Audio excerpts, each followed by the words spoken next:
بسم الله الرحمن الرحيم. The Quran says, you are busy piling up, calculating, developing your careers, your money, your occupation, your wealth, until you visit the graves. Think about it. When was the last time that you went to a funeral? Was it your mother? Was it your father? Was it your grandfather? Was it your uncle? Was it your cousin? Was it your friend? Was it your wife? Was it your husband? The last time that you visited the grave, when you went to a funeral and you saw that person whom you loved that was laughing, crying, live, boasting, wealthy, educated, denying, arrogant, whatever they were.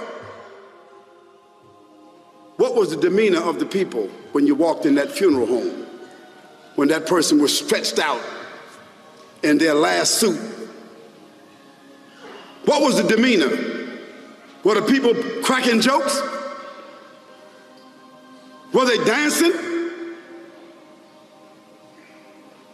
Were they clapping and singing songs?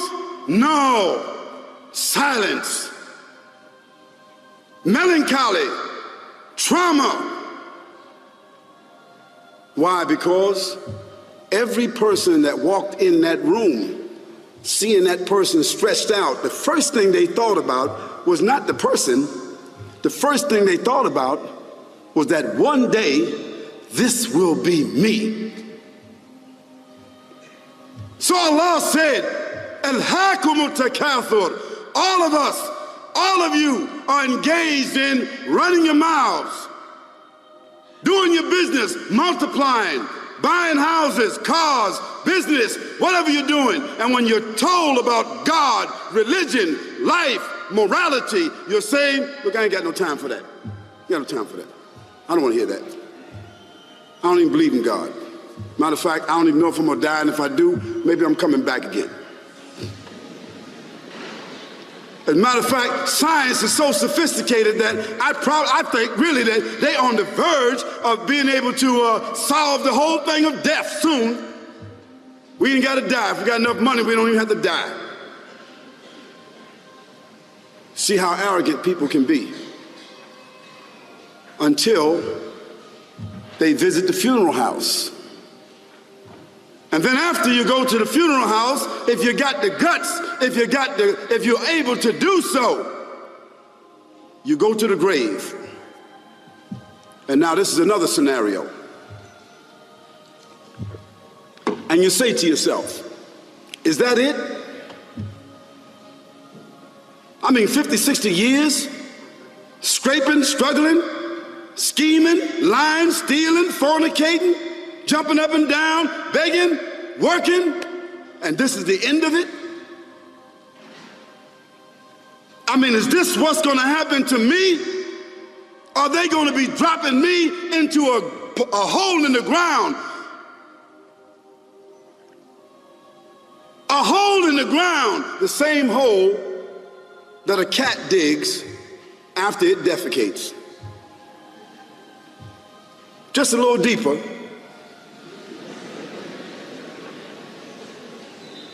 But for the same reason. The cat digs a hole because the cat has dignity. Something that human beings don't seem to have. Instinctively, the cat digs a little hole, covers it up. Humans have got to be taught to do that. But it's for the same reason. So you and I, we're going into a hole a little deeper than the one the cat dug. And all the people that's crying, pulling out their hair, screaming, almost acting like they falling in the thing with you. They want to just jump in there with you. Not really though, you know, it's all an act. Because ain't nobody really gonna jump in there and stay in there. They don't love you that much.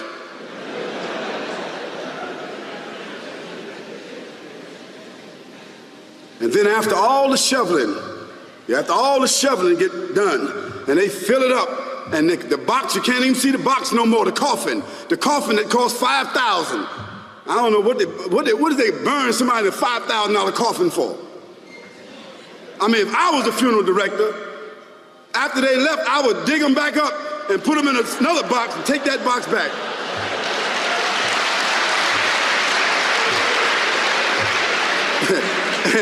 and honestly, I'm telling you, that's what they do. Yeah. So after all the money and all the drama, and they dig that hole and put you in there and cover you up, and everybody goes back to the place, go back to mama's house or daddy's house or whoever's house, and we cook some chicken or whatever it is, and we do a little dancing and drink some scotch and forget all about that person. And then we want the lawyer to come down and talk about, divvying up the spoils. So if that woman who died had a husband, somebody else gonna marry him, you know that. And that man who died, that woman, in about 6 months or a year of grieving or whatever it is, she gonna come to understand that she needs somebody else to be with, so she gonna marry somebody. So that means if his suits are still in the closet and he can fit them, who gonna wear them? So it really means that after all this time, and the people walk away from that grave, it's over. What about that person in the grave? What's happening? Because you know and I know that death is almost like sleeping. Death is like sleeping. Your body is gone. Your body is dead. Your spirit is gone, but your consciousness is there. Yes, brothers and sisters, you and I are going to know when the people put us in that box and put us in the grave. We are going to know. Your spirit is gone. You can't shout. You can't call out. You can't say, don't leave me here. But you're going to be hearing and you're going to be seeing, because that's a different kind of consciousness. But you can't move. And in that grave, this is when the real trauma is going to begin. Because there's a reason for humans to go inside the grave. If the Creator wanted to, he could have caused us to live and then disappear into the atmosphere. But he didn't. He caused us to go into another womb called the tomb. You started out in the womb of your mother, and you wind up in the womb of the earth called the tomb. From the womb to the tomb. This is the whole trip. And this is what you have to think about. That grave is going to be a place of drama and trauma. A place where you're going to be questioned before you're resurrected. And brothers and sisters, do you think that human beings that have the ability to take a piece of earth, dig it up, irrigate it, put down seeds, plant corn, whatever the case might be. The corn comes up, they harvest the corn. Then after that, what happens? They cut it down, dig it up again, put new seeds in there, and what happens after that? Comes back up again. What happens in the winter? All the leaves fall off the trees and the earth goes dead. And what happens in the springtime? The water comes, generates the earth again, germinates all over again, new grass, new leaves, new flowers, new fruits. So Allah says, and a sign for them is the dead earth. After that, we give it life. And then you eat the fruits from that. So Allah says, the one who gave you life in the beginning, is he not able to give you life all over again in order to judge you? Yes, certainly. You may want to deny it because you don't want to be judged. بكيت وهل بكاء القلب يجدي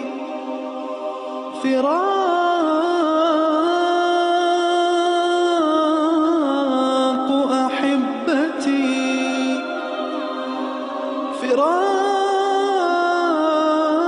فراق أحبتي وحنين وجدي فما معنى الحياة فما معنى الحياة فما